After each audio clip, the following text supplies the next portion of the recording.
Hujambo, mimi nashukuru Mungu ni mzima. Nashukuru kwa sababu ya siku Mungu alonipatia, na nina habari nzuri kwa ajili ya ulimwengu siku ya leo. Wale wananitambua kama Hephzibah. Hilo ni jina la uimbaji pamoja na usanii wengine wa uigizaji.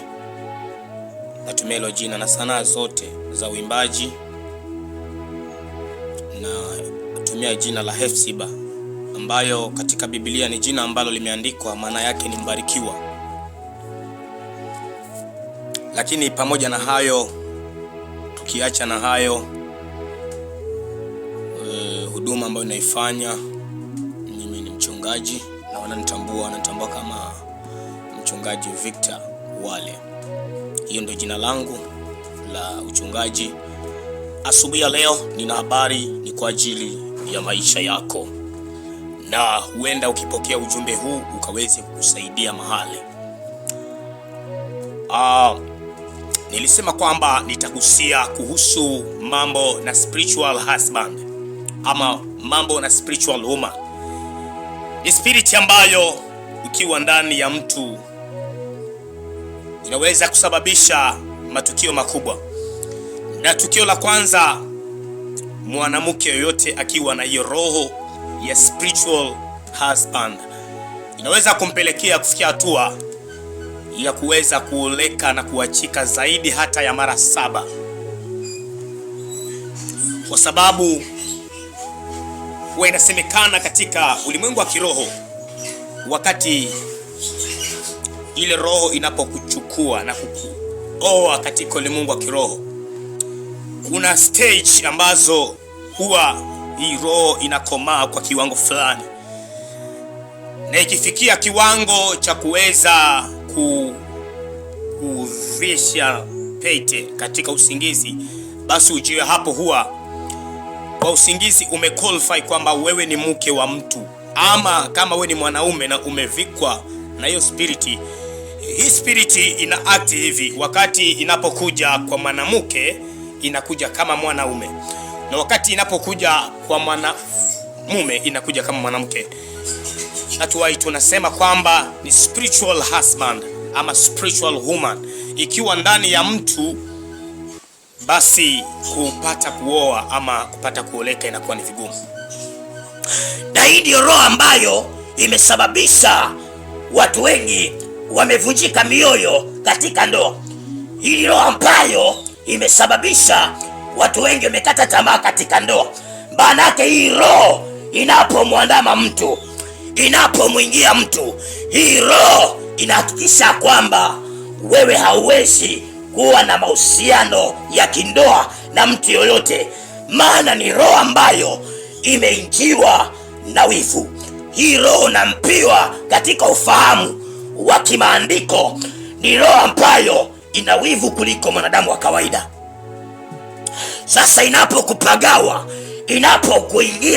inapomwingia mwanamke, hufikia hatua kila ya mchumba anaye kuwa naye kufikia mahali akamkataa, na uweka ahadi za kwamba fikie mahali waweze kuoana ama waweze kuoleka.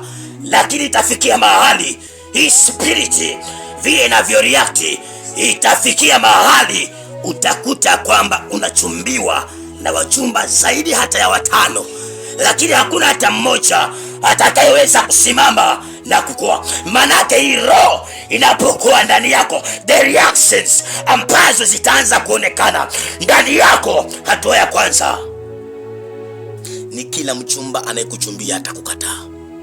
Amen. Na wakati utakapokuwa na kupeleleza, utakuta ya kwamba ni mambo ambayo yameanza katika ukoo. Wewe hii roho inaweza ikawa imeanza from the beginning na imetoka mbali. Wakati unapopeleleza, utakuta kuna mambo ya kufanana. Ndugu zako, kaka zako, dada zako wana mambo kama haya. Wamechumbia lakini hawajao, wamechumbiwa lakini wachumba wanapotea. Wakati ukiona mambo kama hayo, basi jua ya kwamba hii ni roho ambayo imeingia ndani yako, spirit ambayo ikiingia ndani yako haipendi wewe uweze kuoa ama kuolewa. Hii roho inachotaka ni wewe ufanye uchafu, yaani ukae na mtu tu, lakini usikae na mtu atakayekuoa. For the final, ukifikia mahali ukiona ya kwamba hii umevikwa pete, yaani wote kwamba uko baharini na umeolewa, ama una mvulana kwa bahari mnatembea katika mahusiano, huyo ni mwanamke wa ndoto, ni jini mahaba. Amen. Ni spirit ambayo ikiwa ndani yako inaweza kusababisha wewe hautaweza kuolewa kamwe, na ziko njia ambazo hii spirit unaweza kutumia ili ya kwamba ikaweze kukuachilia. Ukiwa unanipenda na ukiwa unataka mafundisho yangu, nifuate katika episode ya 2. Nitakuwa ninaelezea kuhusu hii roho ni jinsi gani itachana na maisha yako. Mungu akubariki. Unaponitafuta, nitafute kwa Facebook na kwa YouTube account natambulika kama Hepzibah. Kwa Facebook natambulika kama Victor Wale.